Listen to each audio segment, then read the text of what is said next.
Candace has been my editor since the very beginning, and she is really, really awesome at what she does.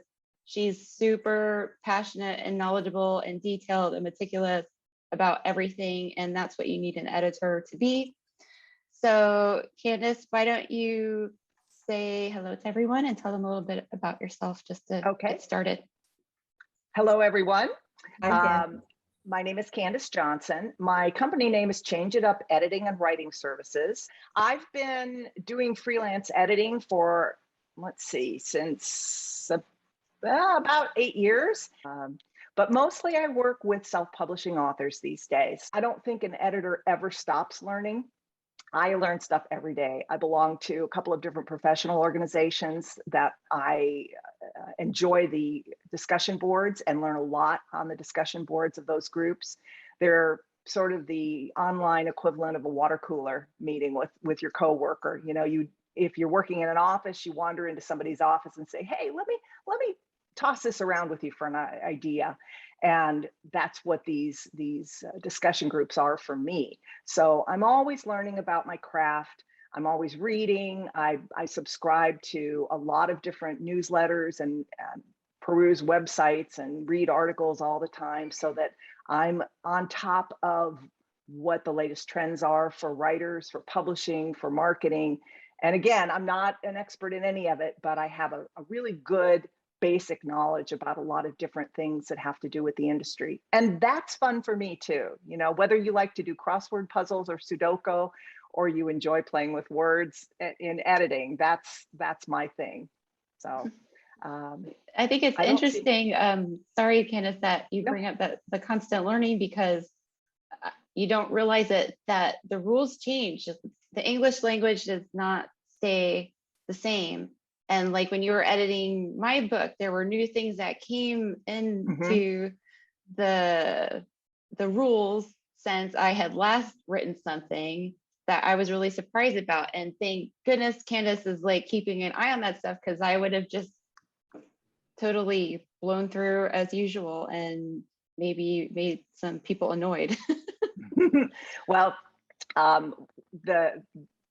the recent, I'm not sure how to say this, but the recent emphasis on inclusion is probably the best way to express it in publishing has really changed a lot of the things that we just write for granted, like how to address people of color, how to address people who are neurodiverse, how to use phrases or restructure phrases we used to use. One that pops into my mind is sitting Indian style. Yeah, you got me on that one. Yeah. It never even occurred to me. It wouldn't have occurred to me either a year ago or 2 years ago, but it sure popped out on the page to me right now. And you know, with Krista, I wasn't going to throw you under the bus, Krista, but it's okay. Everyone knows with me that here. particular expression, I said, this might be offensive to some people, just write cross-legged, because it's the same thing. So we have to always, we as editors, we as writers, always need to be aware of what's going on in the industry, because things do change. They even change with grammar rules. You know, when I first started, it was he or she, never they, when you were talking about a single person. Today, that's pretty much all you would use is they, if you're not sure, because it's offensive to call someone him or her if that's not how they self-identify. Can I ask you a question regarding that, if you don't mind, if it's not too early? When you're writing about, let's say you're writing about a particular period, when that was the way of thinking, or those words weren't,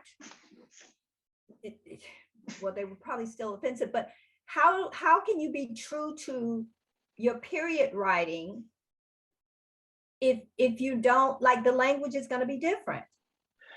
You know, that's a great question. That's a great question. And I think it really depends on what you're writing and how you're writing it. If it's dialogue, you want to be true to the time period. Right. If you're describing something and you're talking about a male knight, in, in the Middle Ages, it would be he. We all know it would be he, unless the character is, not real sure about his gender fluidity, in which case it might be a different story. But that's probably not what you're writing, I'm guessing. It really is a case-by-case basis in something like that. But I think even though we're writing about the past, we're writing in contemporary times, and we need to always be aware of that balance between what used to be and what is today. There are many discussions about canceling authors who wrote in a particular style or about a particular subject in the past as being racist or not inclusive. And it really, again, comes down to what they were writing at the time, what they were trying to say, and how it fits into contemporary writing. I think we're all contemporary writers, and we need to be aware of that. 20 years from now, somebody may go back and look at what we wrote and say, oh boy, that's problematic. But today it isn't, as long as we're really aware of what we're doing and what the current atmosphere is for our writing. If there's something specific that you're concerned about, Brenda, I'll be happy to take a look at it and give you my advice. Okay, I appreciate it. Thank you for that question, Brenda. That's an important question. It's really, hard to differentiate, when it's okay and when it's not okay, because you'll definitely take away from the period if you use modern terminology. You're not going to say, call people African American, 300 years ago, when that term never existed. But you feel like we're not using, the politically correct term, but that would be wrong. So yeah, it's really confusing.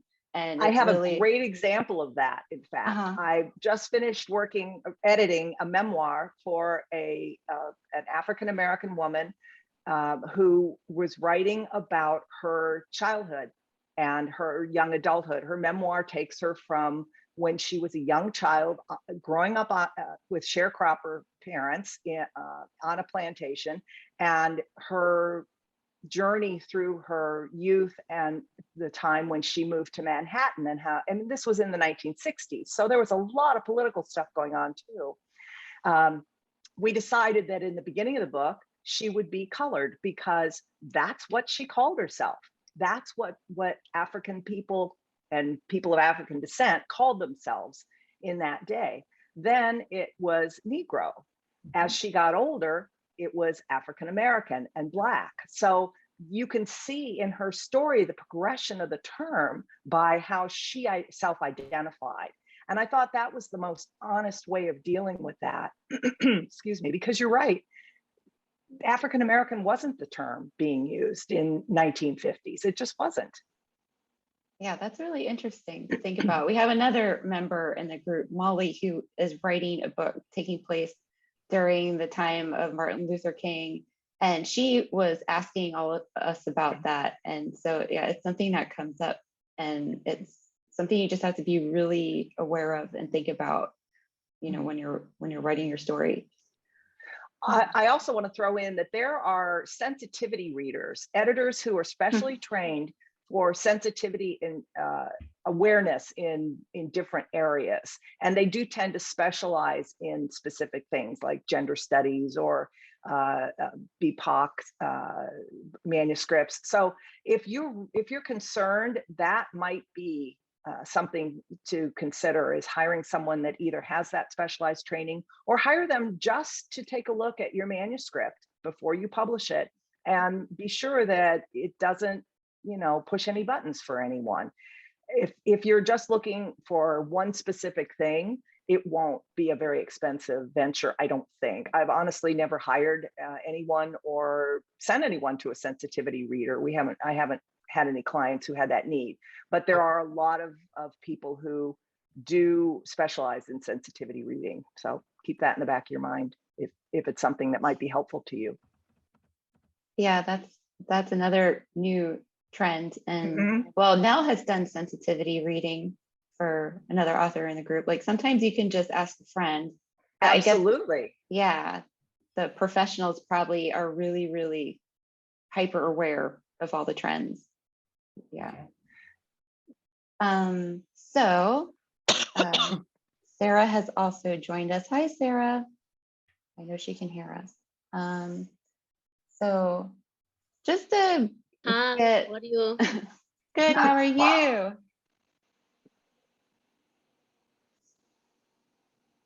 Great, thank you. You have your doggy with you.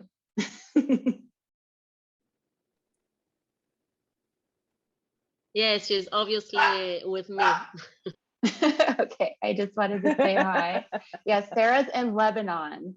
So there's always kind of, a delay when we're talking on Zoom. We are going to just kind of generally cover editing as a whole. I know when I first started out, you don't think about getting a professional editor. And I guess when you're first starting out, you don't feel like you're at the level where like professional editor, like, is that something I need? But you really do need it if you plan on publishing anything at all. And if Patty was here, she could tell you. And like, so many of us, we go to self-publish. It's so easy to self-publish. You read your work, you have your friend read it or someone in your family read it, and you think it's fine, it's ready to go. And then you publish it and you get reviewers complaining about errors and it's a nightmare, or it just doesn't sell very well. So everyone needs some kind of editing. And I know that it's a really huge no-no to publish without having a professional edit, but some of us really cannot afford a professional edit, or we need to kind of make sure that we eliminate as many mistakes as possible. So if we do hire a professional editor, it brings down the cost of that editing. So Candace, what is your advice to self-published authors who are on a tight budget, but they really need to get the professional edit or something as close as to a professional edit as they can? That's probably the number one question for most people, because we all have budgets. Everybody does. Nobody can just say, yeah, blank check, go ahead, do whatever you want. I think the best way to approach editing your work, whether it's a short story or a novel or a blog post, anything, is to do everything you can yourself first. And that's where self-education comes in. You don't know what mistakes you might be making if you haven't read anything, if you've never been edited, if you don't know to look for a particular punctuation error or a specific structure in a short story, then you don't know if you missed the mark. So education, self-education is the first thing. You do all you can on your own. The second step, I believe, is some kind of beta reader. And that can be your writing group. It can be a professional beta reader. It can be members of an organization, like if you write romance, well, it used to be Romance Writers of America. I'm not exactly sure what's going on with them right now, but professional groups that join around a genre, and they have a lot of good training about the specifics of that genre. And also, you'll find like-minded people. So you can, if you're looking at needing help with story structure, you're probably looking for the different feedback than if you're looking for polishing your work before submitting it for publication. But either way, having other eyes on it, not your mom, not your best friend, because of course they're going to love it. You want someone who is educated enough as a writer to be able to help you improve, but not taking over your work. And that's one of the biggest problems with writing groups, is people have a style and they often want to impose their style on your writing. I'm not saying that that's a problem with every member of a writer group, but most writing groups that I belong to have at least one person who thinks that they are the authority. No, you can't tell your story that way. Well, wait a minute, whose story is it? Is it yours or is it theirs? So you want to be aware of that as well. Take advice with a grain of salt. When you have your work as polished as you think you can make it, that's when you start looking around for professional help. If you have an 80,000 word manuscript and you only have $500 to spend, you know you're not going to get developmental editing help for that price. It's not going to happen, not for a full manuscript. Editors are, they have to put food on their table and pay their mortgages, but they're also trained in this area. So they're professionals. You wouldn't expect to be able to have your house rewired for $500. You're not going to get your manuscript restructured for $500. So that's kind of a way to look at it. But that doesn't mean that you can't get professional help for the money you have to spend. There are a lot of different ways to get the help you need. You can look for someone who will work with you on just your first pages. What most editors will tell you is that they can spot typical errors in the first few pages, 10, 25, 50 pages. They can tell you pretty much what you're going to need to look for throughout your manuscript.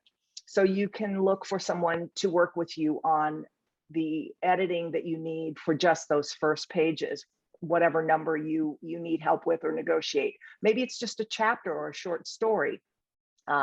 Maybe your structure is fantastic, but you've got some problems with syntax or spelling errors, or it could be a variety of different things that you feel you need some help with. You can look for someone who will work with you on just those things. I have worked with authors who have said, that's just too much money, I can't spend that. I will then work with them back and forth to negotiate on what we can do for that money. Maybe I can do one pass instead of two and polishing it. Maybe I can work on just the first chapter with them to really hone that, because what they want to do is submit that for with a book proposal. There are a lot of different ways that you can work around that money issue by finding someone who understands you and your writing and is willing to work with you under the parameters that you've set, which usually are financial, or often are financial. Does that answer your question? Mm-hmm.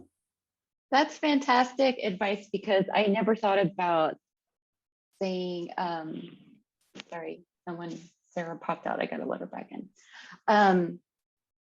Say, like, you wanna submit, you don't have enough money to edit the whole novel, to just give your editor the first pages or the first few chapters, to maybe show you what mistakes you're famous for, so that you're aware of it through the rest of the novel. And then also, at least just to have a nice excerpt, say you want to submit it to agents and publishers, that at least that part is clean. And then when they get the rest, then they have to deal with it.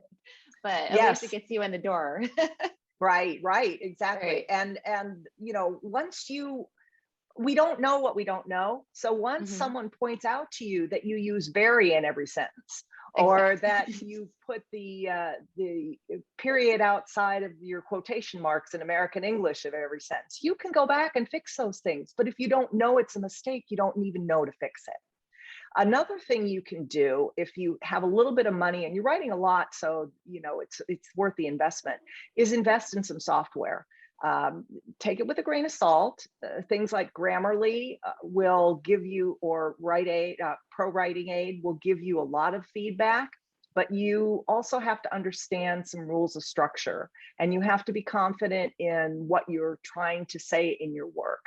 My biggest pet peeve with something like Grammarly is that they point out every single passive writing sentence. It just gets exhausting, because sometimes that's exactly how you wanted to write the sentence. You want it to be passive, and you're not going to change it. So you just skip over those suggestions. But it's not, software is not a human who understands the art of writing. Software understands the science of writing, and it can be an invaluable tool. So if you have problems with spelling and punctuation, start with your word, grammar and spelling check, then move on to Pro Writing Aid or Grammarly, something like that. If you really want to invest in software, you can get something like AutoCrit or Perfected. They're all different kinds of software things, checkers that will help you with different aspects of your writing. So just kind of Google around and see what might be out there that's affordable. Some software programs like AutoCrit I mentioned is really great for fiction. I suggest checking it out and just, seeing if that might be an option for you. They allow you, their algorithms, even with their free version, allow you to look for things like adverbs, only adverbs. And you can see when the manuscript has picked out every adverb in your writing, that you use those all the time. And the software makes suggestions for how many instances you should remove. When you realize that you say, I'll use the same example I did before, that you use very in every sentence or every paragraph, he's very this and very that. That's weak writing. And if you've been writing for a little while, you probably don't make that mistake. You use very once or twice, maybe, if it's appropriate. But why say very big when gigantic works? Why say very tired if exhausted is better? Sometimes very tired might be your best choice. And that's where your decision has to come in. You don't accept blanket suggestions from software. There is an art to writing too. That's a relief. I really do like the help from the programs, but Nell sent me another new one that goes with Pro Writing Aid for it kind of helps you with the structure of your story and the characterization somehow. I don't know, some sort of AI thing. And you get scared, like, are these programs going to be able to write stories better than we can? And are writers going to become obsolete eventually? So my mind went crazy for a while, but I'm glad to hear that as of yet, we still need to be here to supervise. Yeah, no, all of the software, it's just tools. It's just tools. Right. You have to put the heart and soul into your story. The tools only go so far. Yeah. So at least for now, we're safe. Yeah. Well, that's, to me, that's the beauty of writing groups.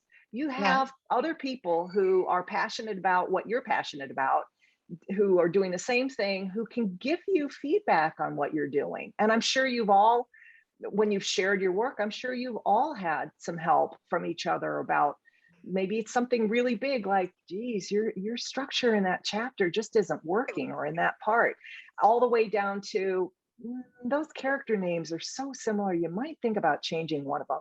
I never thought of that, but you did, so thank you. Yeah, it's so strange how we cannot see our own mistakes and bad habits. Even I know my bad habits now, and I still have to have someone point them out to me.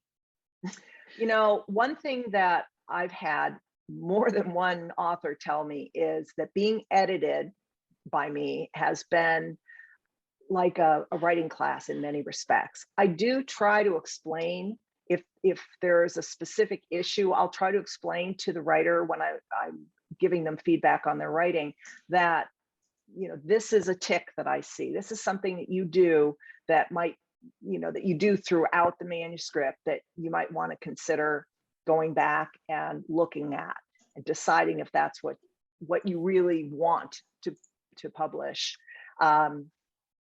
There's all different kinds of things. Sometimes it's word choices, sometimes it's phrasing. I have one author who loves to write run-on sentences. He'll have a 20-line paragraph that's one sentence.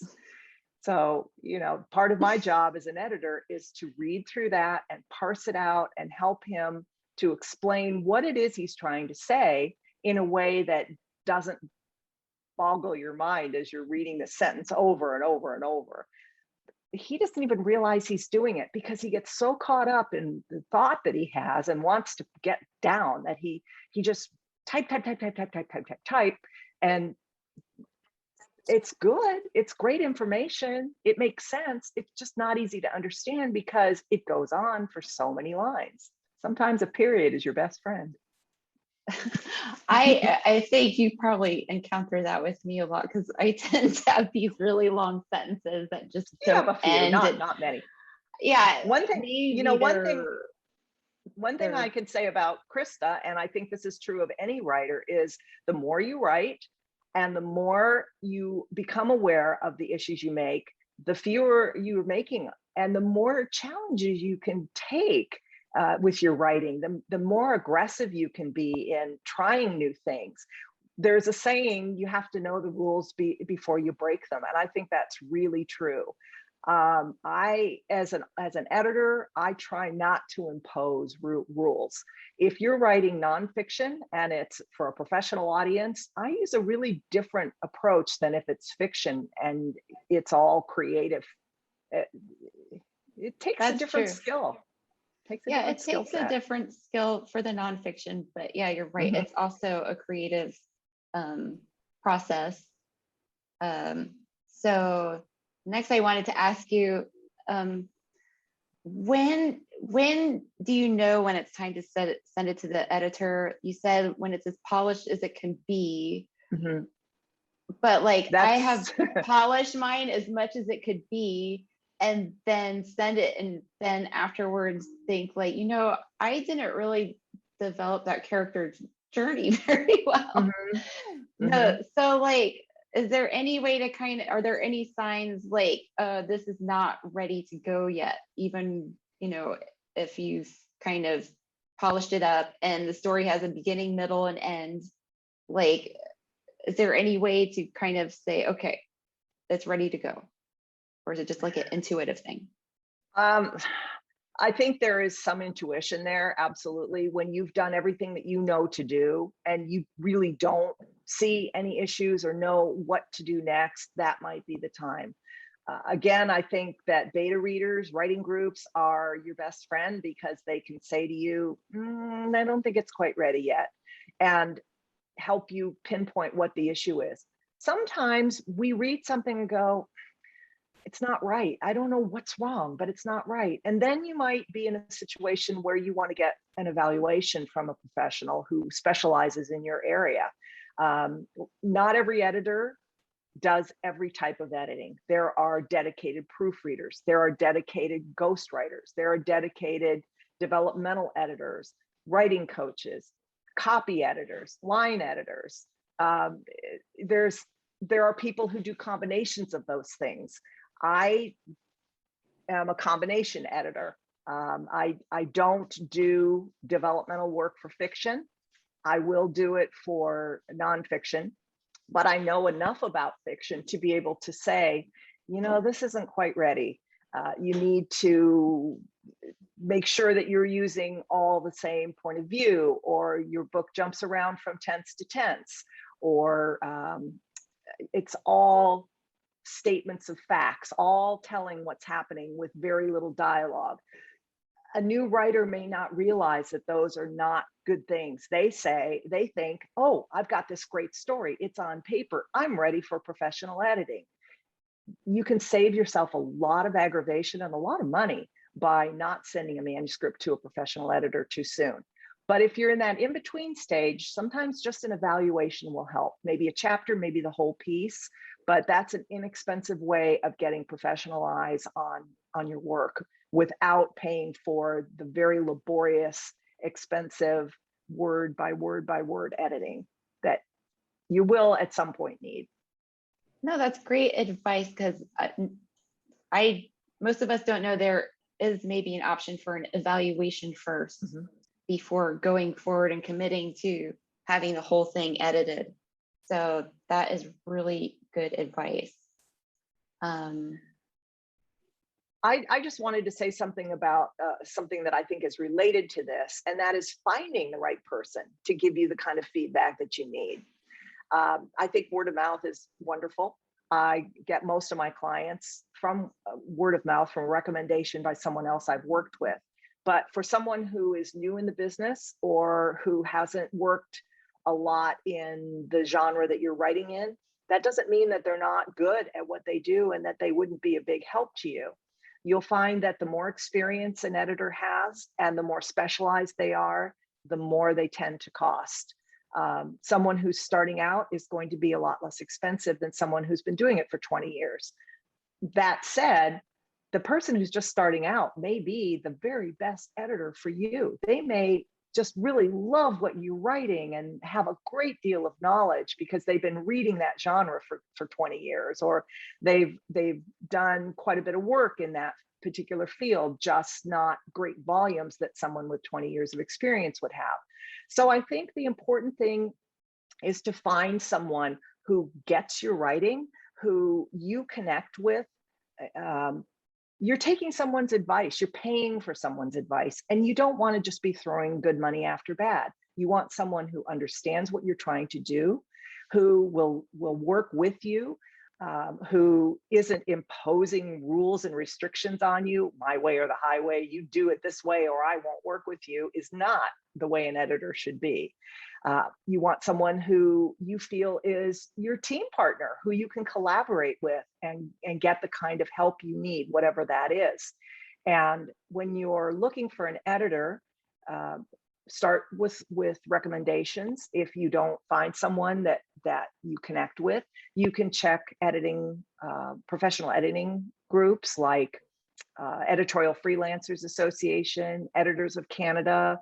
I think there's a group of European editors. I'm sorry, I don't know the name of that one, but there are editors all over the world who have different skill sets, and you can find them with searches, either Google searches or the back of the book in acknowledgments of some author you admire. A lot of different ways to find people. Then when you do find the person that you think you might be interested in, start a chat with them. Start talking about what they can do and what they, how you can work with them. Especially if you're on a tight budget, be upfront about that. I'm looking for professional help. I only have this much to spend, or I only need help with this one area. Is that something you would be interested in? You'll find that good editors tend to be booked in advance. They're not going to be able to start your work tomorrow. But if you start that process a little bit in advance of when you might need some help, you'll be able to be on their books at the time that you're ready.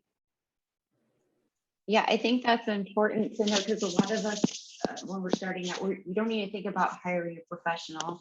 Mm-hmm. Now that you've given us the ideas of like how you can work with an editor, even if you don't have like a huge amount of money, that you look for people who might be less experienced but are passionate in your genre. Someone who's less experienced but has read like every fantasy book ever written will have really good insights on whether your book, how's it going to stack up to the competition. And so wouldn't it be as effective to pay like a really, really experienced like editing firm to go through your book very clinically and remove all the errors, and not know anything about that genre? You'd be kind of missing something there. Yeah, yeah, I think so. I personally like to do sample edits for anything below developmental editing. There's really no way to do a sample for developmental work, because you need to read the entire thing in order to have a feel for the structure of a piece. But if you have a piece written and developmentally you're ready to move forward, ask for a sample edit. Some authors will do it for free. I mean, editors will do it for free, a certain number of pages. Others charge a small fee. It's the individual editor's choice how they handle that. Usually if they do charge you and you hire them, they'll apply that payment to your project fee or your hourly fee, however you're paying them. But I like to do a sample edit because it's as important for me as it is for the author. It lets me see an author's style of writing. It lets me see what kinds of mistakes they're making that I need to watch for. If I'm doing 1,000-word sample edit and every paragraph I have content suggestions for, that tells me that this person is not ready for line editing. They need to go back and work on their story, whether it's fleshing out a character or adding a little more interest to their style or throwing in more dialogue and less description. It can be for a variety of reasons, but that 1,000-word edit really gives me a lot of insight that I can share with the author and say, I suggest you do these things and then come back and I'll do another sample for you and give you a project price and we can decide. Now, the one thing you don't want to do is approach 10 different editors and ask them each to edit a different chapter and get free editing that way. Your reputation in the writing community and the editing community will tank if you pull something like that. And I haven't had that happen to me, but it does happen. Oh my gosh. So, yeah, I know, it's really awful. Word gets out fast. Oh, wow. Yeah, I think writers need to remember that editors really, really work hard. They spend many hours of what they're doing, and they have to have this wealth of knowledge. So you are paying for something. I mean, you're getting a lot of value for what you're paying for. It's not like, oh, the editors, they charge so much. No, they are working really, really hard. Like, just think about how long a book is, and then holding all that story in your head, and then having to go through every single sentence, looking for all of your mistakes. So you have to give love to the editors for that, because it is a tedious job. And then just to keep doing that and doing that every day. Like, well, Candace said, it's kind of like if you like crossword puzzles or Sudoku, if you have that brain that likes to get in there and fix things, then I guess it's addictive. But I'm just very grateful for editors. Getting back to the, how expensive editors are, and they can be very expensive. The more an editor has to do for you with your work, the more they're going to cost. If I have to, in fact, I have a manuscript like this right now, where an entire scene is written as one paragraph with dialogue thrown in and everything. This particular writer didn't bother to use a carriage return. What do you call that in word processing? That's old typing terms. Start a new paragraph. New line, with yeah. the new speaker. He didn't do it. Well, when I have to do that, each sentence, and I have to figure out, does this belong with the previous paragraph? Is it a unique statement? Does it belong with the next paragraph? That takes time. I can't be thinking, as I should be, about how to help him improve his story if I'm worrying about the mechanics of formatting a manuscript. Some things you can do automatically, but other things as a writer, that's up to you to have your manuscript in a form that's ready for an editor. And if it's not, you're going to pay for someone to do that. Yeah, that's a shame to waste all of your talent of just hitting return after every sentence. Yeah, I think for people starting out, like, we created that checklist of all of Candace's, she had like a 4 or 5 part blog series that I took from her website and made it into the workbook, because those are the mistakes most of us not even aware of that we're making, and you don't know it until it's pointed out, and then all of a sudden you see it everywhere. Then when you see it everywhere, you can fix it. So before you send it to your editor, all of that stuff is already gone. They can focus on like really analyzing your story from a deep perspective and improving it on a deeper level instead of fixing all the superficial errors that you could have gotten rid of yourself. Yeah. But this brings me to another question, because I feel like I've done this a few times, and we were talking about the other day, like, do you save your old drafts? And I do, because I have been like overly self-conscious and over edited a story to death, and then like take it out later and read it and be like, this just totally lost all of its feeling, how can you tell if you're over editing, and what can you do about that? Like, Well, I think you just explained it. When you read something and you say, it's boring, it doesn't have any life to it, you know you've over-edited it. That's really on an individual case-by-case basis, but I don't find that happens with newer writers very often. That's something that more experienced writers tend to do, because they have the skill set to be able to rewrite and rewrite and rewrite, and they do that, exactly that same thing, sometimes to their own detriment. But you made a great point, Krista, in don't throw away your old drafts. Keep everything you write, even the paragraphs that you pull out. Keep a separate file for them, because you never know when you might want to go back and change something. If you have a paragraph that just isn't working, look back at what you had there before. What, maybe you used a different character to deal with a subject, or maybe you wrote somebody out and you decide I should bring them back in, maybe as a little bit more minor character than they were before. I mean, there's a million different things that can happen. But when you've put your manuscript away and given it some time, and you bring it back out and read it, and it doesn't excite you, something's wrong. Something else needs to be injected, whether it's something you took out previously or something that you need to add in that hasn't been there before.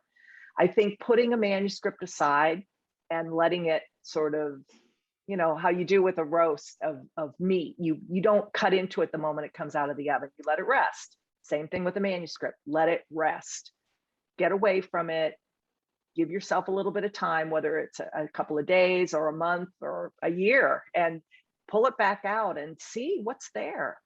I've taken out stories that I wrote years ago and gone, oh my God, that's so awful. Because I didn't know then what I know now. And I read it and think, how could I think this was ready to go? I submitted this story to a contest. Oh God. But at that time, it was the best I could do. So as you improve as a writer, as you write more, you'll start eliminating a lot of the problems that you have as a new writer. And I think Joseph will be able to attest to this, because he's been writing a long time.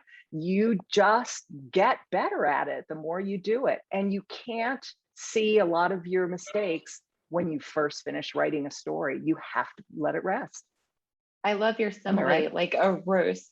You can't cut into it right away. All the juice will come out. Right. All the blood. Exactly. No, but oh yeah, Joe's advice is number one advice is write more. And I agree with that. It's funny because after working with Candace for so long, I remember when I first used to get my work back from Candace, and would be like track changes and red everywhere. And now it's just like a few, like I was doing my novel and I would go through a few pages with nothing. And I'm like, is this the right copy? Is there some mistake here? No, but as you go, you learn more, and then the errors get fewer and fewer. And then you can really think about the story development, the character development, and make a better story once you get all that mechanical stuff out of the way. That's right. Nell was asking, like, if you know of any books, and I wanted to ask you this too, books or workbooks that you can recommend to use this, help us self-edit, or like the best resources to go to for like the trends, the current trends in editing and what we're supposed to be doing. Do you have any favorite resources for that? A new one I just came across, and I haven't even looked in it yet. I'm going to buy it. It's called The Memoir Workbook, a step-by-step guide to help you brainstorm, organize, and write your unique story, by C.S. Lakin, I think is how she pronounces it. She's a writer, a fiction writer, who I admire, who has a blog and a very detailed website. She's one of several writers I follow because she offers really good detailed craft information. Another one is, let's see, a couple other people that I recommend.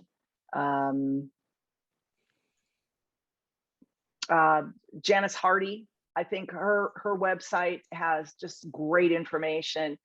K.M. Wayland, Weiland, she has some books. and a great website. So following websites of authors who are writing is a really easy way to stay on top of things and learn your craft. There are also a lot of people writing craft books who maybe shouldn't.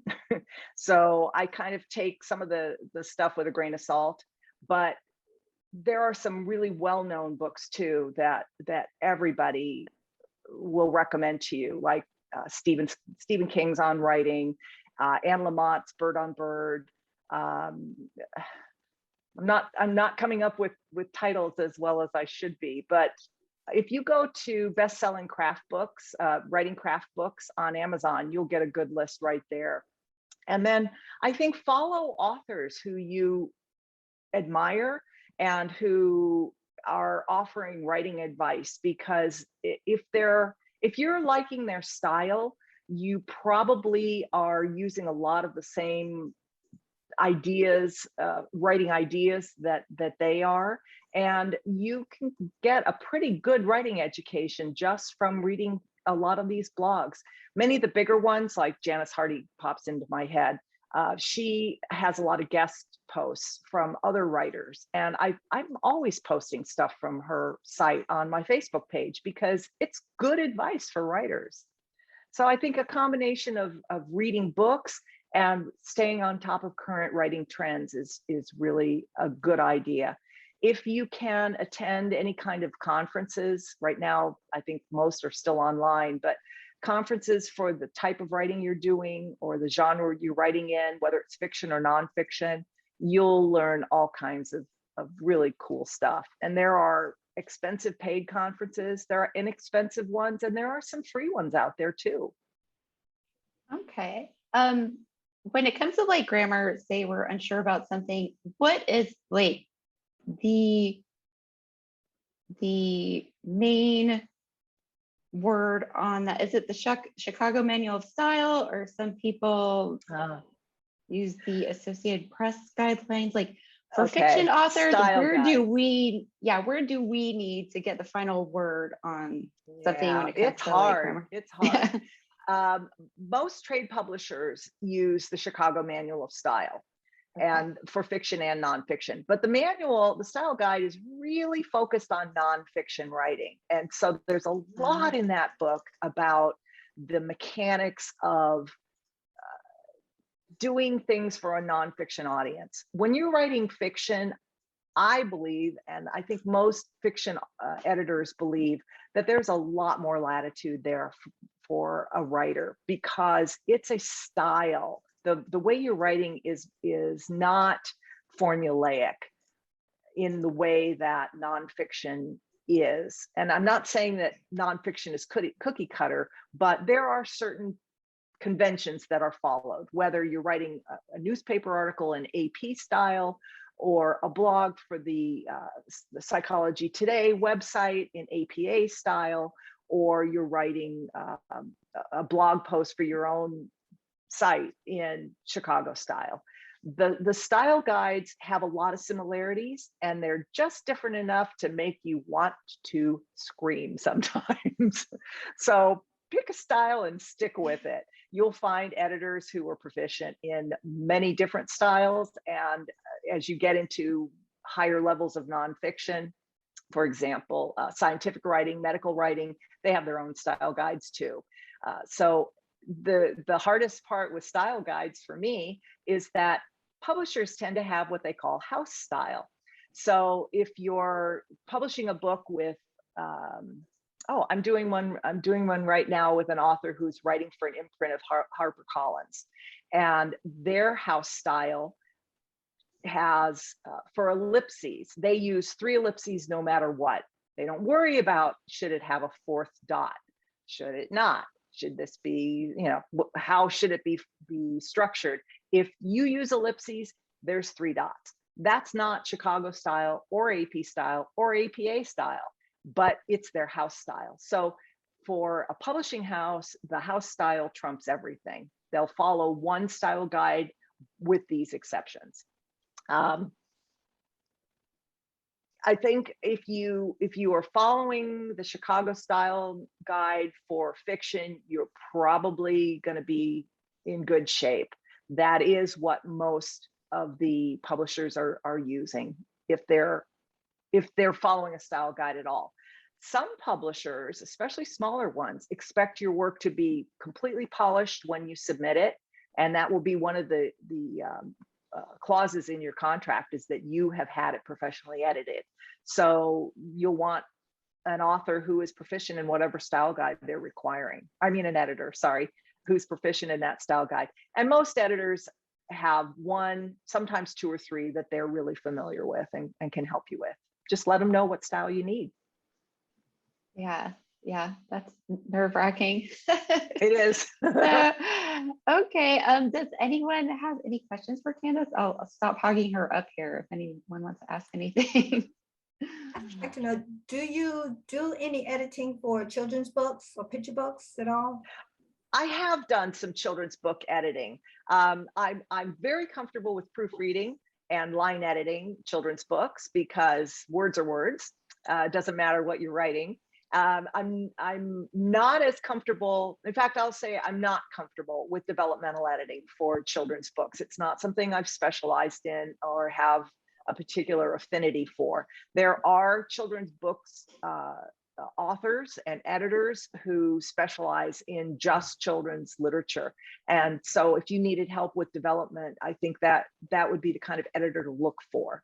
But when you get to the copy editing phase and the proofreading phase, any good editor can help you with that. Okay, great. Thank you. Mm-hmm. Thank you, Brenda. Candace, do writers need to worry about hiring both an editor and a proofreader? Like, is that the standard procedure? In the old days, a publisher would have a developmental editor work with the author to get the story perfect. Then that would go to a copy editor who would work on specific things like if there's enough dialogue compared to scene description, and more overarching things without worrying about grammar and punctuation. Then it would go to a line editor who did worry about grammar and punctuation.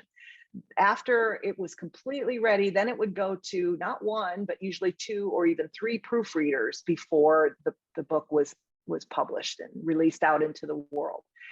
As publishing house budgets shrank, some of those steps disappeared.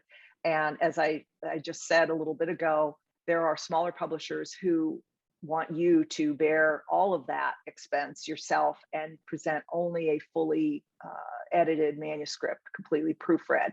Most larger publishing houses will offer some version of those different steps. For self-publishing authors, it's a little trickier because, again, you don't know what to look for and to ask for if you don't know where you are in the editing process. So I think every author needs at least line editing and proofreading. If you're a really strong writer, you've been writing for a long time, you may be able to get away with just proofreading. As long as you say to your proofreader, listen, if you see anything, just flag it for me, please. Anything that doesn't work as you're proofreading. Indexers are another part of the publishing world for nonfiction. And most indexers will tell the author or the managing editor, if it's through a publishing house, hey, listen, there's some spelling mistakes on page 293, and on chapter 3, you've got a totally different structure than the rest of the book, whatever it is, so that the author or whoever is managing this manuscript is aware of a mistake that was found, an error that was found before publication. That's the same kind of thing that you should be asking a proofreader for. If you think you're ready for proofreading and your proofreader says, hey, listen, there's a lot of problems here and I'm only proofreading, then you know you're too far into the editing cycle, that you should be going a step back into line editing. I've had people ask me for proofreading when what they really need is developmental work. before they even get to copy and line editing. I've had people say, I want a copy and line edit, like Krista, for example, who now basically only needs proofreading. She doesn't need all of those levels and separated anymore. What she needs is someone who, like I think I am, who understands her writing, who knows where she's trying to take her story, and who can say, this sentence doesn't work. You know, this scene is a little light, needs to be fleshed out a bit more. I'll offer her those kinds of feedback ideas, even though I'm just proofreading, because most of her work is ready for proofreading. So it really depends on where you are in your writing. I love Candace because she'll pick out things like I don't know, I think they opened a bottle of wine, and then the next paragraph they opened another bottle of wine. Like, or I think I misspelled those are mother some effer. heavy drinkers. They're opening all these bottles of wine every 5 seconds. So, yeah, things like that are funny. Oh, sorry. Joe, go ahead. I was going to say that does beg the question. It's a brilliant example, and it does beg the question of like, to what extent is something like that is almost, I mean, it's not a plot hole, but it's almost like a tear in reality, as it were. Where for you does that fall, Candace, in terms of, you know, you talked about all the different levels of editing, because I've found similar to yourself, although I'm nowhere near at your level, but I found people have asked me for proofreading, and then I know. suddenly see like a really glaring like plot hole or something not as innocent as just a bottle of wine being opened, but something maybe slightly more. So would you say that that is more at a developmental level, or? I think it is.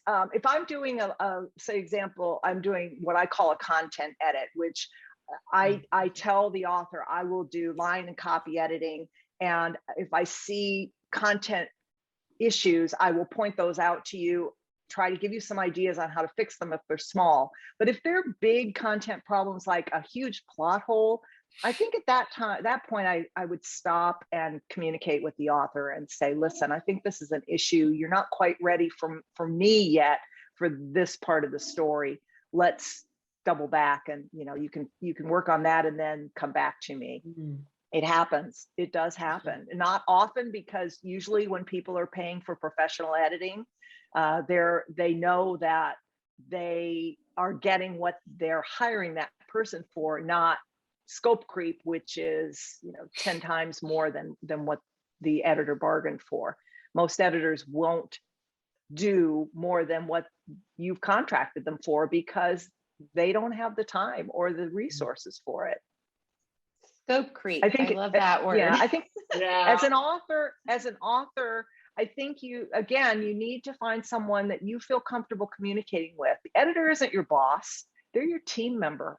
You hired them. You're the boss. You get to decide what this editing project looks like. Now, that doesn't mean every editor is going to buy in, but if you can find someone who will work with you as a team member, that person is invested in what you're writing, and they want to help you make it be the best it can be. When one of you asked Joe to take a look at your manuscript, you're not expecting him to say, this is trash, throw it away and start over.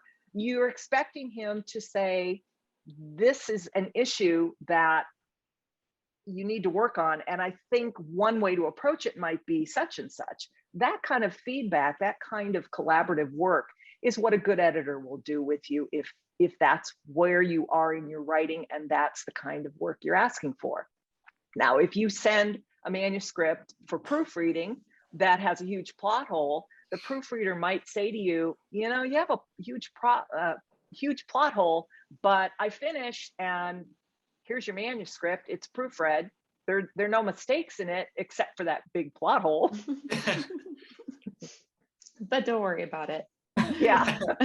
No one will notice. You want to do at that is point. not for me to fix. Yeah. That is for someone who you pay more money to fix. It's not the editor's job to fix your manuscript. It's the editor's job to point out if they see a problem. That's all. And that's Yeah. part of why it's important not to send a manuscript that isn't ready for the level of editing that you're hiring that person for. If you don't have good grasp of grammar, you shouldn't be hiring a proofreader. You should be hiring a line editor, copy editor. Right. Can I Yeah, ask I one think, more question? Oh, sorry. of course, Joe. No, go ahead. I Please. was just going to ask what to you, Candace, is the ideal number of beta readers? Because I have definitely in the past experienced really, really terrible beta reader feedback, not in the sense that the feedback about my work was negative, because I do think that's part of the point of it, but conflicting and therefore unhelpful, because which is I put on myself because it was badly managed. But to you, like what's the ideal number of beta readers? Ooh, that's a number is hard, because I think it depends a lot on who the beta readers are. If these are people who are really familiar with your writing and your genre, way fewer than if you're just throwing your manuscript out there to anybody who's willing to read it. What you don't need is someone who says, "Oh, I really like your story." So that's not helpful. Thank you, but that's not helpful. I really like the way you developed your characters, or all your characters seem similar to each other. You need more diversity. That's helpful.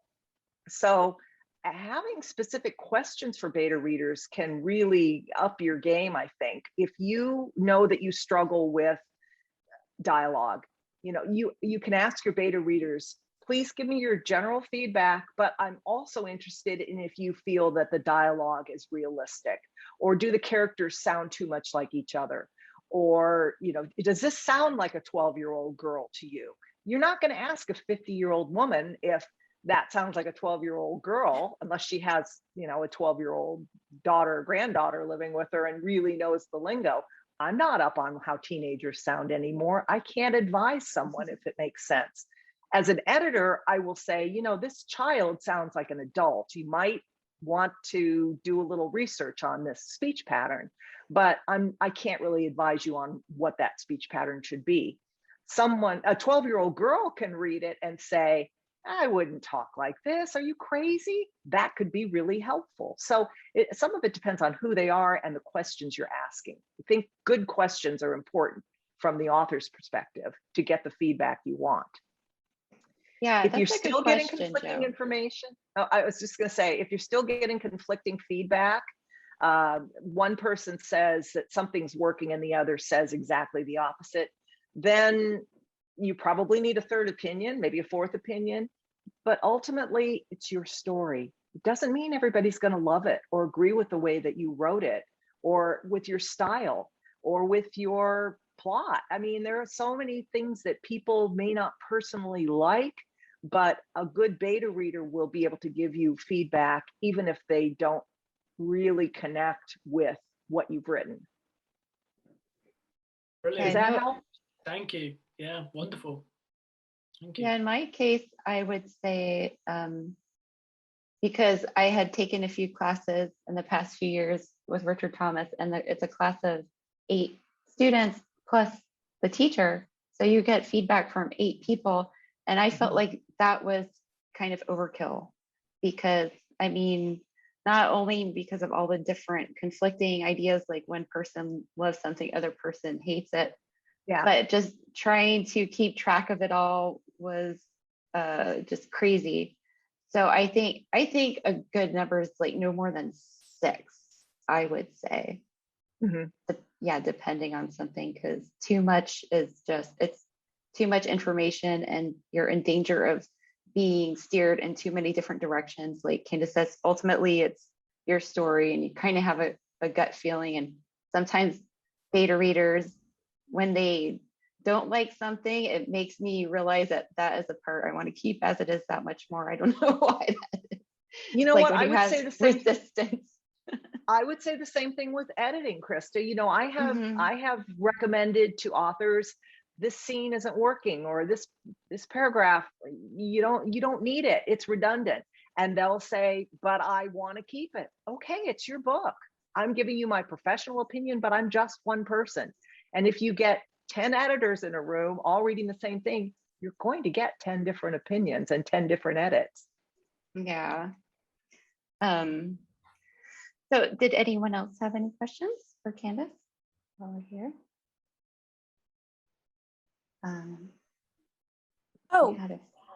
Tia? I'm just curious. Now, Mhm. sorry, this has nothing to do with, well, yeah, this has nothing to do with editing, but how many chicken soup books are there? Oh, goodness. Hundreds, literally. Hundreds.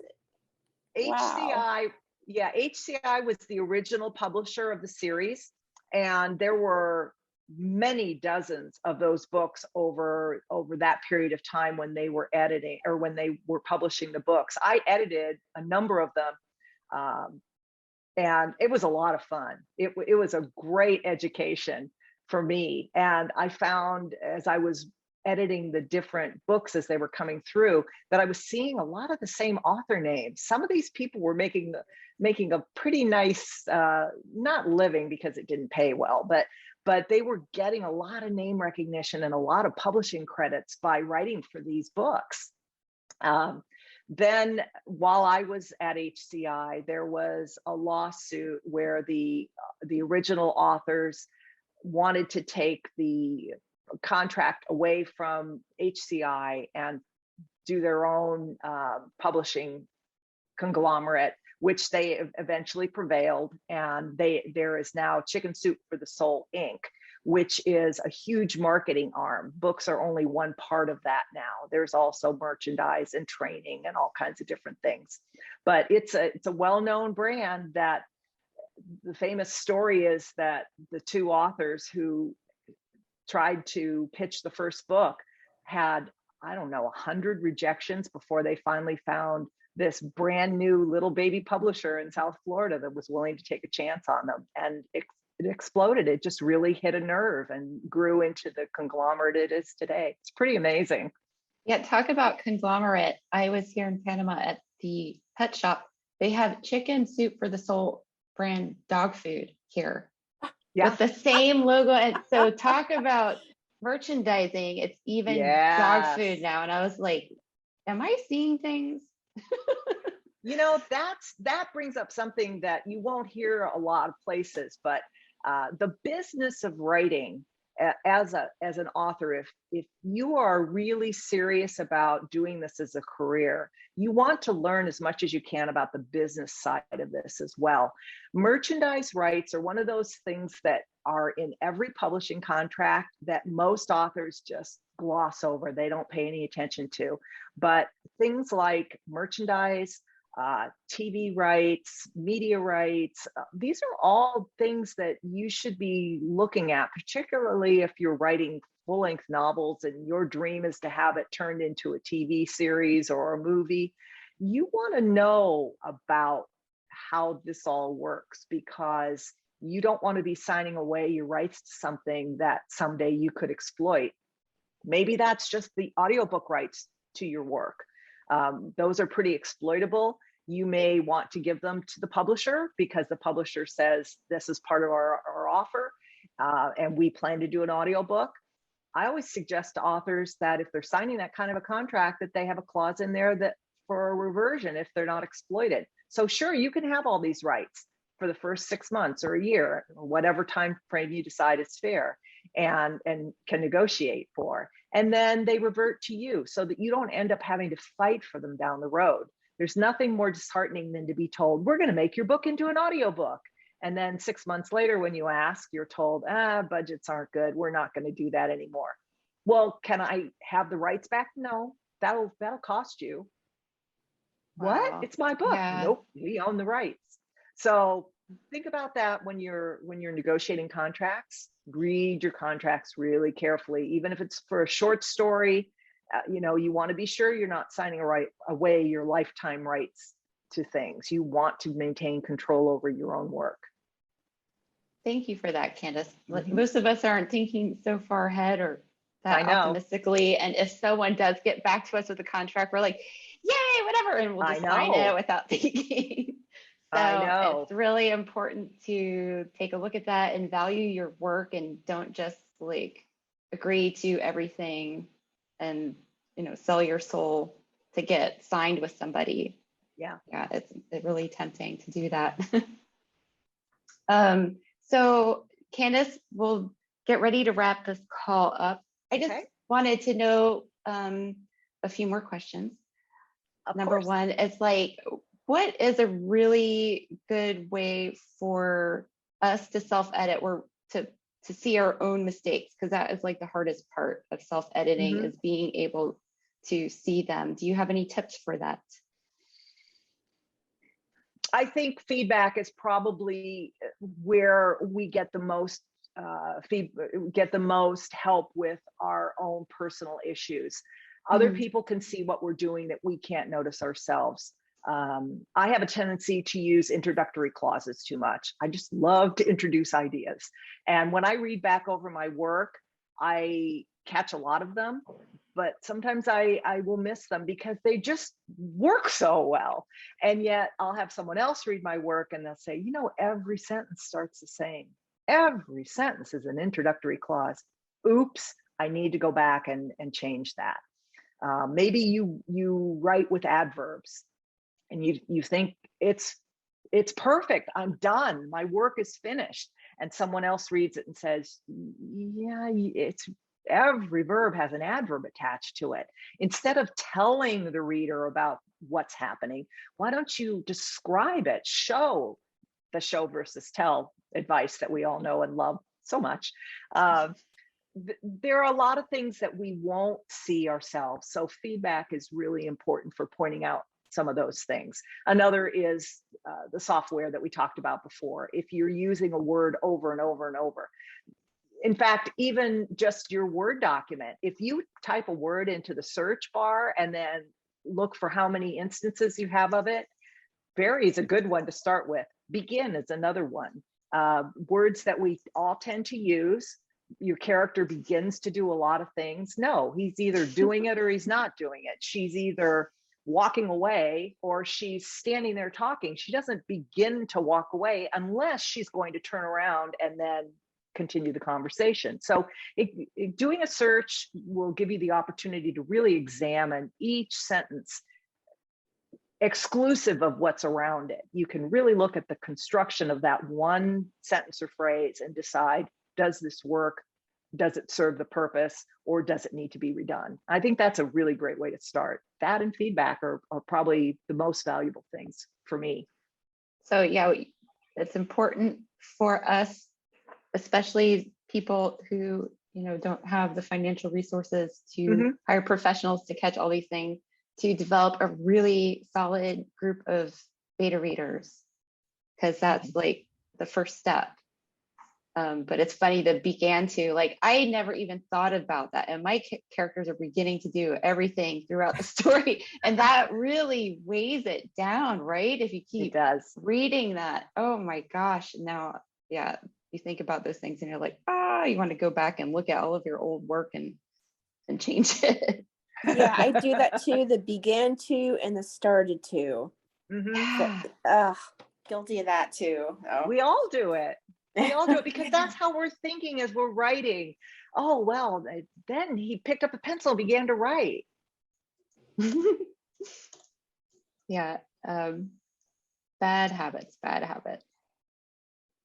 Other questions, Krista? Well, how do you say it? He picked up a pencil and wrote? Because then it sounds like he wrote really quick and it's in past tense already. You know, it depends, Tia, on where you are in the story. If you've got your character already sitting at a desk with a piece of paper in front of him or a computer, he doesn't need to begin typing. Well, maybe he does. You know, if you haven't used that phrase and it works, it's not verboten. It's just a phrase that people tend to overuse. So you want to look at it carefully and think, as a writer, do I need my character to begin this, whatever they're doing, this action, or are they doing this action? Or maybe he put his hands over the keyboard ready to type when his wife walked in. Well, he's ready to type. That's different than began to type. So there are sometimes ways you can phrase something, just a slight change in the word that keeps you from being too repetitious, but also gets your point across. Yeah, it's really tricky to try to figure out what to do. You're just so naturally programmed to think that way and talk that way, and you don't realize that when it's on the page, it makes it a totally different, cumbersome thing. You know, it does, and that's where self-revision really is so important. Just because you finished writing your story and you're happy with it doesn't mean that it's ready to publish. You really do need to look at all of these different things. Go through the checklist in Krista's workbook, and do your searches for specific words that you have a tendency to overuse. If you see, as you're working through your manuscript, if you see a word that seems to pop up a lot, do a search for it and see what happens. See what you're working with, and you'll find that you become a stronger writer, because those things will become more automatic.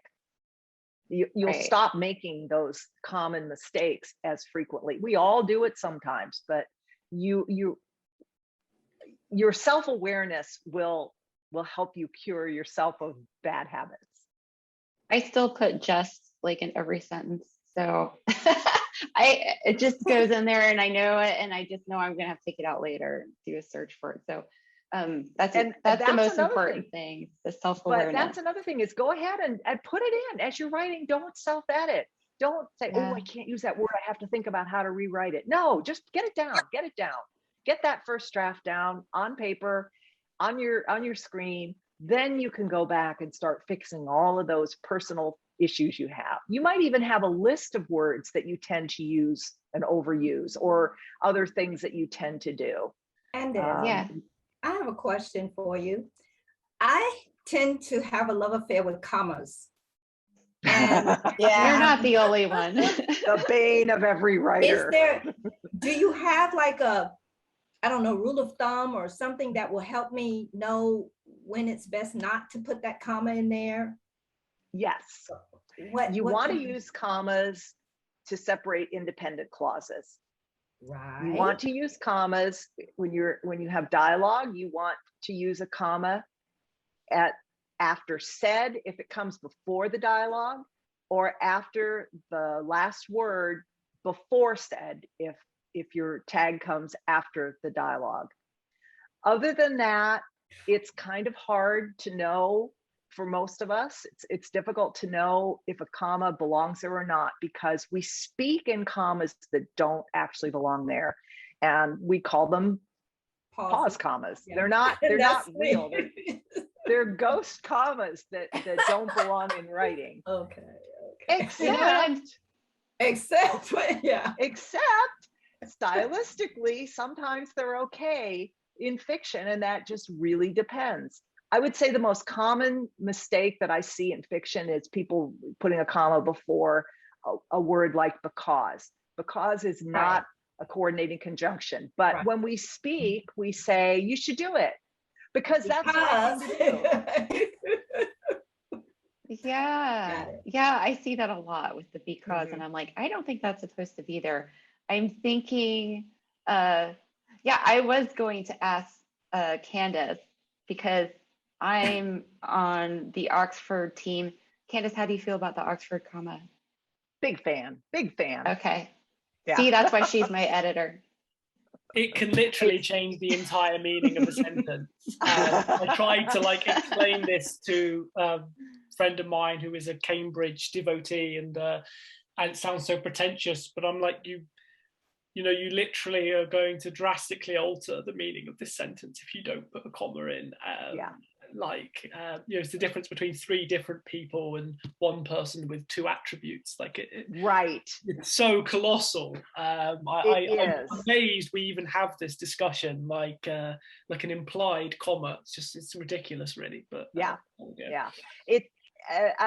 what I've found the most frustrating is that AP style only calls for a comma, a serial comma, if it will skew meaning to not use it, which is what you just said. But Chicago just calls for it across the board. So does APA, so does MLA. I think, well, wait, I shouldn't say that about MLA. They may not, I'm not positive. But some style guides do and some do not. I think you're always safe if you just use it. And then if it's wrong, I think you'll be forgiven. If you use that serial comma, you'll be forgiven. If it's a newspaper article, they'll probably take it out if it doesn't matter. But yeah, there's an old saying that runs around the internet, something about my parents, comma, Joseph Stalin and Mother Teresa. Yeah. So, if you don't have the comma after Joseph Stalin, then you've named your parents as Joseph Stalin and Mother Teresa. That's probably not what you meant. Yeah, I think, it's just like, how can you not use it? But people get really weird about that. Just use it. What's the big deal? Yeah.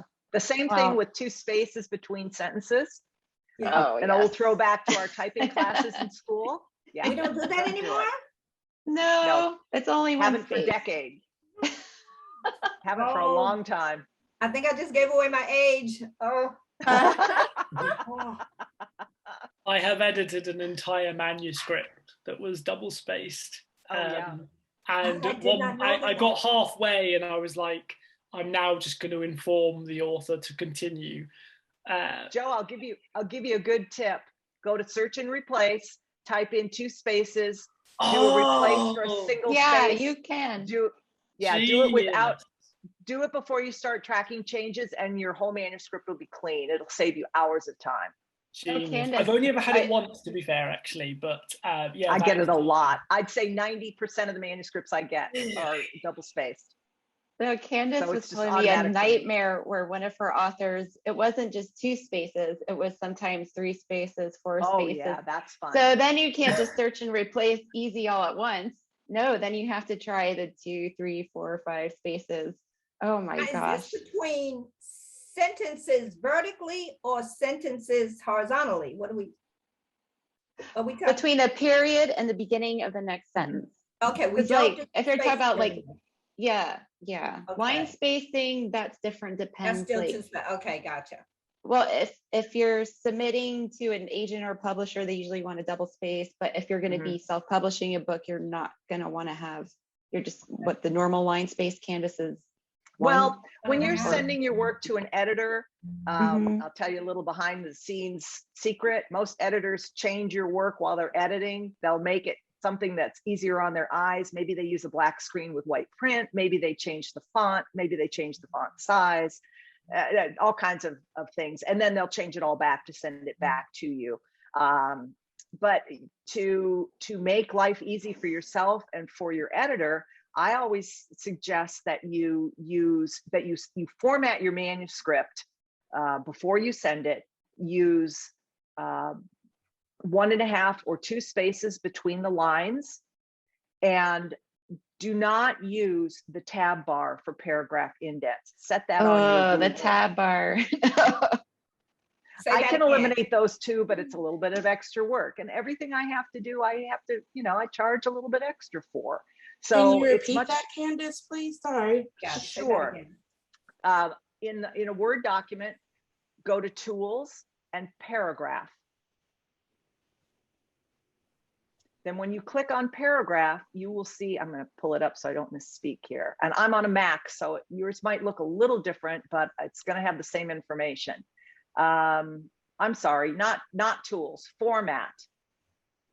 Go to Format, and on my Mac for Word, it's the third option, Paragraph. You'll get a menu that gives you indents and spacing, line and line breaks. Choose indents and spacing. And then the third one down is spacing. If you change that line spacing to 1.5 or 2, you'll have 1.5 or 2 lines between every line in your manuscript. You don't have to keep return. Okay. What about you can also, oh, sorry. Yeah, you can also set the indentation right there. You can set it to how far you want your manuscript indented. You can set your paragraph indent. You should have a ruler, but if you don't, that's going to be in your view. You'll be able to view your ruler. And you can really manipulate your manuscript in a lot of different ways. There are a ton of great YouTube videos out there with really basic instructions on how to do all of this. So don't be afraid to check it out. These change too. You update your word and then they move stuff around. So sometimes you have to refresh. Yeah. I am the tab bar queen. So, so why don't we use the tab bar? Yeah. Why don't we use a tab bar, Candace? Oh, why you don't use it? You want to explain? Yeah. It creates issues. It creates issues for the typesetter. And I'm not sure if you're formatting your own Word manuscript, if that's an issue or not. Do any of you format for publication without using software? I use Vellum, and Vellum doesn't matter if you use tab. It doesn't. Okay. It kind of does it all for you. But yeah, I know that it is an issue for when I used to do it via HTML manually. Now there was a fun experience. Like I would have to, similar to you, find and replace right my tabs, and then code it all, and it was a horrible experience. Like investing in this software is like the best investment I ever made, I think. So, I've heard Vellum is really great if you're doing your own manuscripts. Yeah, I would definitely. Obviously, I'm sure that the kind of software that you experienced and use in publishing can do like anything basically, and it's like the top tier. But for someone who needs their books to look super spick and span and can just upload it from a docx, it's surprisingly versatile, and it's like 250 quid for 2 licenses. Which how many dollars would that be? Like $350 or something? Yeah. So like it's I've been super impressed, and my understanding of how it's worked has deepened a lot, and it has more versatility than I even thought it had in the beginning. So yeah, it's a good. I've found that with most software, it has way more features and versatility than I will ever access, and I'm always learning new things about the software I'm using. Yeah, Brenda, Vellum. Is that how it's spelled, Joe? V-E-L-L-U-M? Yeah, that's how it's spelled. Yeah. Okay. But I don't think you have to worry. That's more for formatting to publish, right? For publication. So Brenda, if you're writing short stories right now, I want to invest in something like that until like you start writing books, and maybe you want to start your own series of self-published novels or something like that. All right, guys. Well, great. Any remaining questions before we let Candace go? If you ever, sure. I was just going to say, if you ever have any questions, any editing questions, I think you all have my email address, and feel free to just shoot me an email. I'm always happy to help people and answer your questions if I can. If I don't have the answer, I can probably point you in the right direction to get it. So yeah, I'll put Candace's links in the Facebook group so you guys can like her page and all that stuff and be in contact with her. And Joe, what did you want to ask? You're going to get inundated, Candace. That's okay. Just give me. Don't expect an answer in the next 2 minutes. That's all. No time. Fair enough. It was just a really small technical point, but I think it's relevant to writers from both sides of the pond, because how I've grown up with writing, we would say, I went to the shops, Joe said. Right, I'm going to the shops, Joe said, right? The name comes before the said, but increasingly I'm seeing a lot of people who write said Joe, and predominantly I've noticed that I think US tend to put the said first.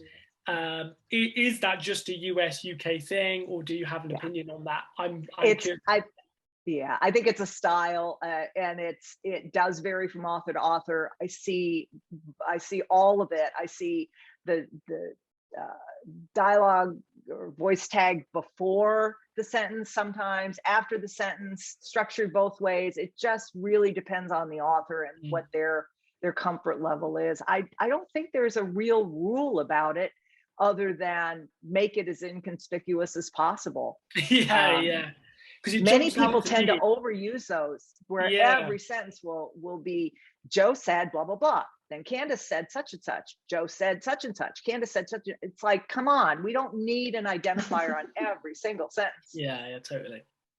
That's a great question, Joe, because I've noticed that. So I'm wondering now, like, to vary our sentence structure and the dialogue tags, should we mix it up like Joe said Joe, or should we just stick kind of consistently and make it so, I guess if it's pretty much the same throughout, it would be less noticeable, the dialogue tags? What do you think, Candace? I think that comes down to your style preference. I know myself reading through something, when it doesn't feel right, it doesn't sound right because it seems like it's in the wrong place, I'll suggest moving it. But most of the time, when I find that when someone starts one way, that's the way they tend to continue. So it's a really good question, and I don't think there is any kind of a rule about it, but you're right, there's a lot of variety. Yeah, I noticed it, I think, because when I was younger, you'd read a lot of like American YA, and I find that's where I saw it. So that's now what I associate it with. So for me, it's like I wouldn't write that because I'm writing adult fictions, and said Joe sounds to me like more kind of, Childish. Almost like, the what are they called, like the Awesome Six or whatever they were, Fantastic Five. Can't believe it. And like, said Sam bravely. That's the kind of like way they're all written, right? And lots of adverbs as well. Right. To boot. But I see it now in a lot of adult fiction, and I wondered whether my association was perhaps incorrect, and it's more just a kind of cultural difference, I guess. Good. Yeah, I don't have an answer for that, but I do know that both are used, that's for sure. And I've never heard anyone or seen anything where one is right and one is wrong. I think it might just be stylistic. Yeah, that's fun to think about. I'm gonna try to notice that now whenever I'm reading something, because I can't not notice it now. It's like now that you said it, yeah. And it's funny too, like, speaking of US versus UK, I have an author just finished his second novel. He's British and his character is British, but he wants the book in US style. So he wants his character to have British English spelling and phrasing, but the rest of the book has to be US English spelling and phrasing. And I was tearing my hair out in a couple of them, because I'd leave comments like, this saying doesn't make any sense. And he'd write back and say, it's British, leave it. That's how the character would speak. And there's some military stuff in there that was, British military versus American military. Oh my goodness, that was challenging. So we do have difference. I would think that even if you have British characters in your American novel, that you would use American spelling in the dialogue, or else that would be really odd. But yes, that's the way he wanted it. Yes.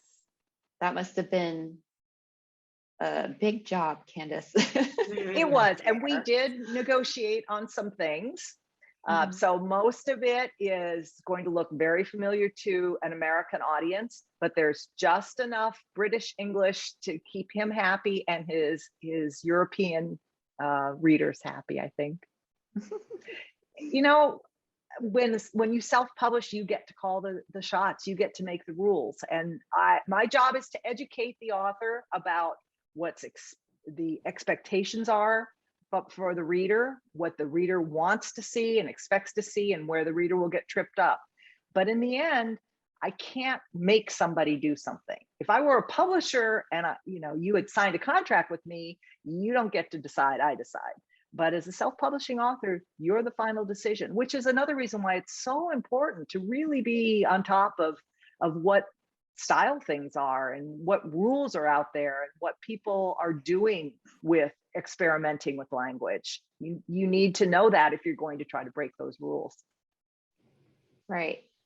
So in conclusion, I'm thinking self-awareness is the biggest thing. and educating yourself when it comes to self-editing so that you know what you're doing wrong. Because when you're first starting out, like you said, you don't even know what you're doing. You don't know that adverbs are bad and your beautiful language is absolutely horrible and everyone's going to grill you for it. So that's important. And what I did, like what we discussed, is that if you don't have like a huge savings account to spend on a professional editor for a full-length novel, because that is a really big investment and a big job, that there are other options. You can ask for like the first pages to be edited before you submit, or you can work out maybe a payment plan or get an evaluation and see if you're even ready to take that leap to the next step.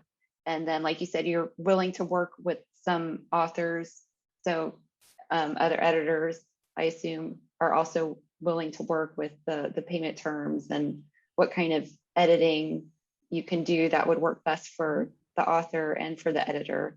So I think that's really exciting for people who thought previously that they'd never be able to work with a professional editor. So, well, thank you so much, Candace. Thank you for having you on. Yeah, I would love to talk to you more, because over the years we've worked together, we've probably been on a video chat maybe 3 times. This being one of them. So I know it's always great to see the person who you've been working with so much. And everybody, thanks for coming and joining and asking your questions. And I will put Candace's contact information in the group. And if you have any other questions, you can just send them to me and I can put you in touch via email or something. And other than that, I guess we're done here. Yeah. Well, thank you everyone for That was having me. I great. appreciate it. Thank you. Okay, I'm glad you all enjoyed it, and everyone stay safe and take care, and we'll catch up in the group. All right. now. See you And Friday. welcome Brenda, welcome to the family. Thank you so much. I look forward to more meetings like this. I enjoyed it. Yeah, I don't know if you received my email, but if you want to send, you said you had a short story to critique. Right. Do you know how to post it? You can post it in the Facebook group, or you can send the file to me and I can pass it along to anyone else. I'll send it to you if that's okay. Okay, great. Yeah, that's Facebook fine. still kind of have a, yeah. No, I understand. Okay, thank you so much. Bye, guys. All right, everyone. Bye-bye. Take care. Thanks for coming. Thank you so much. Happy writing.